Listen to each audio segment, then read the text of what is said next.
Hi everyone.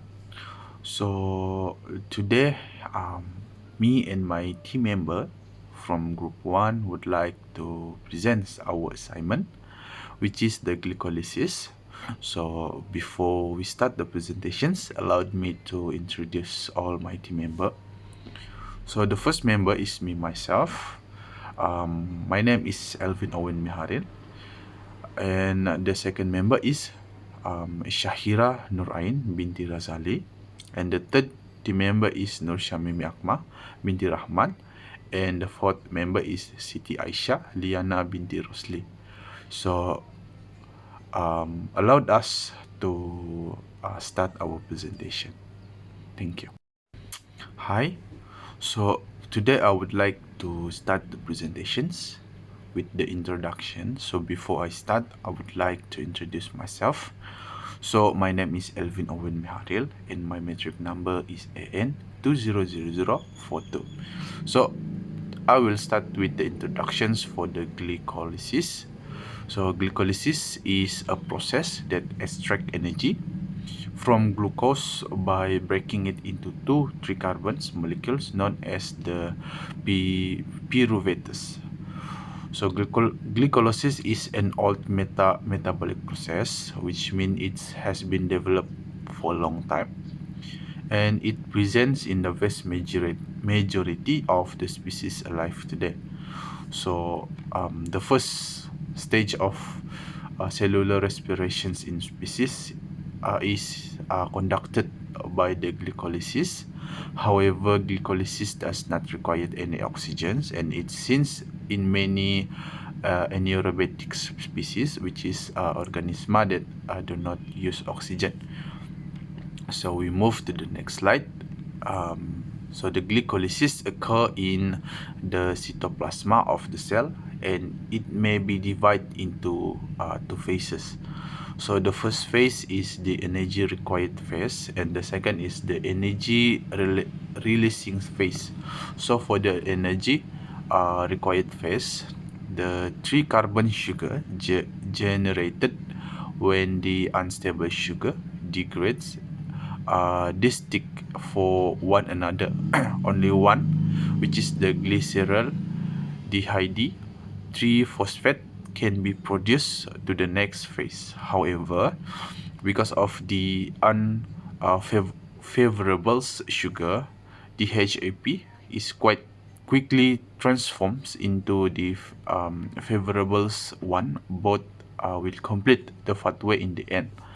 So for the energy releasing phase, through the sequence of events, three carbon sugar is transferred into three carbon molecules, pyruvate, two ATP molecules, and one NADH molecules are produced in these reactions. Because this step occur twice, one of each of the three carbon sugar will generate 4 ATP and 2 NADH in totals. So that's all for my part. Thank you. Hi, my name is Siti Aisyah binti Rosli. I will explain about mechanism of glycolysis. In mechanism of glycolysis, there are total of 10 steps reaction, and the pathway of glycolysis can be divided into two phases.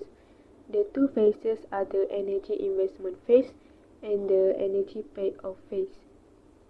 Next, I will explain more detail about energy investment phase. In the first step, glucose molecules are taken by the cell and phosphorylated by the hexokinase enzyme to produce glucose 6-phosphate. Phosphorylation of glucose produces energy at the expense of 1 ATP. Next, an enzyme called isomerase converts glucose 6-phosphate into fructose 6-phosphate.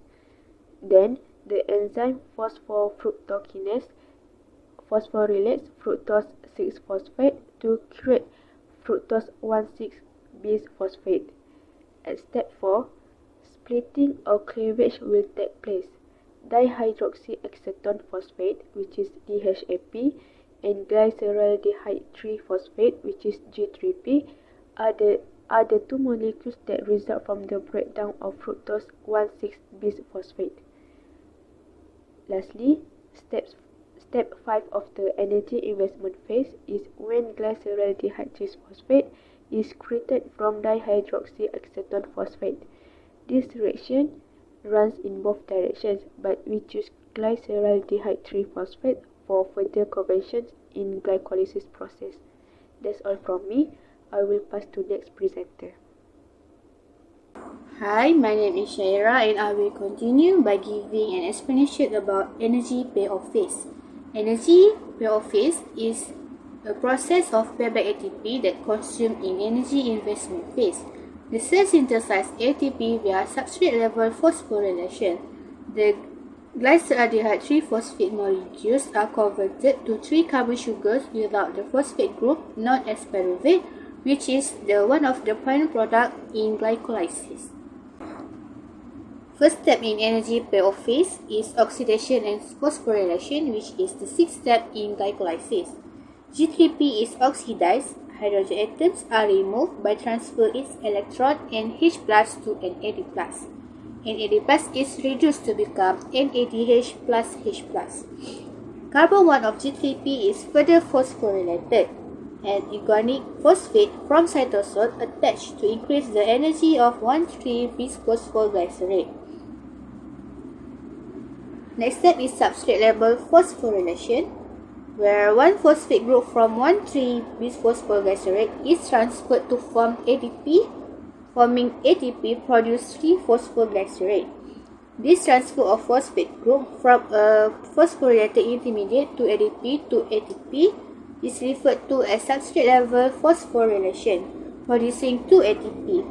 Recall that 2-ATP invested in the investment phase has been paid. Step 8 is translocation of phosphate group, where 3-phosphoglycerate is rearranged to form 2-phosphoglycerate by the enzymatic shift for the repositioning of phosphate group. Phosphate group on carbon 3 is translocated into carbon 2, preparing the substrate for the next reaction. Step 9 is dehydration, where removal of water between carbon 1 and carbon 2 produces phosphoenolpyruvate PEP, causes the production of double bond in the PEP. PEP has a phosphate group attached by an unstable bond, allowing step 10 to occur. The last step in energy payoff phase is substrate level phosphorylation. The second phosphate is transferred from PEP to ADP by the substrate level phosphorylation, where 2-ADP and 2-pyruvate is produced for the final product. Okay, Assalamualaikum warahmatullahi wabarakatuh. My name is Nushamimi Akmar and I will continue the presentation about conclusion of glycolysis. So we know that glycolysis is an initial step in the process of cellular respiration in organism, and it has two phases, which are energy requiring phase and energy releasing phase. And every step of glycolysis is catalyzed by a distinct enzyme that can be speed up or slow down depending on the cell demand for a new energy. So this has been mentioned earlier about the mechanism of glycolysis. It has two phases, which are investment phase and payoff phase.